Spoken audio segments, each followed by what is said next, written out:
Halo anak-anak, ayo kita belajar kembali.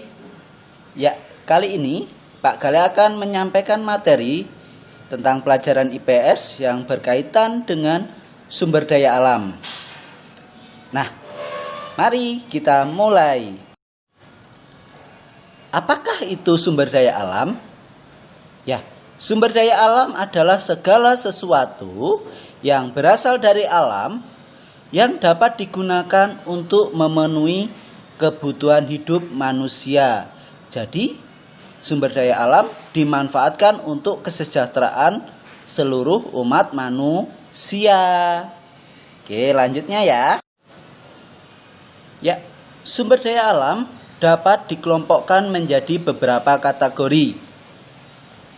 Bisa jadi menurut jenisnya maupun berdasarkan kemungkinan pemulihannya. Nah, menurut jenisnya, sumber daya alam dikelompokkan atau dibedakan menjadi dua. Yang pertama adalah sumber daya alam hayati. Yang kedua adalah sumber daya alam non-hayati.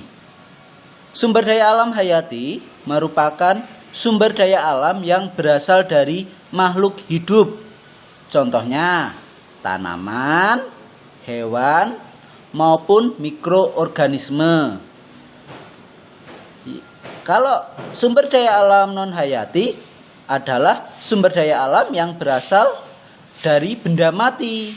Contohnya ada mineral, batu, tanah, air, logam mulia, ya, dan lain sebagainya. Berdasarkan kemungkinan pemulihannya, sumber daya alam dibedakan menjadi dua. Yang pertama, sumber daya alam yang dapat diperbaharui, dan yang kedua, sumber daya alam yang tidak dapat diperbaharui. Sumber daya alam yang dapat diperbaharui merupakan sumber daya yang selalu tersedia kembali sehingga tidak dapat habis. Contohnya matahari, udara, air, tanah, tumbuhan, dan hewan. Walaupun sumber daya alam ini tidak dapat habis, tapi kita wajib menjaga supaya tidak rusak.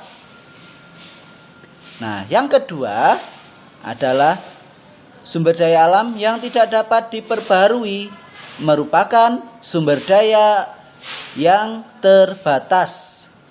Jadi, jika dipergunakan terus-menerus akan habis. Contohnya, batu bara, emas, minyak bumi, perak, timah, gas bumi, dan lain sebagainya. Hal ini karena keberadaannya di alam jika akan terus digali akan habis dan nantinya tidak dapat ditemui kembali.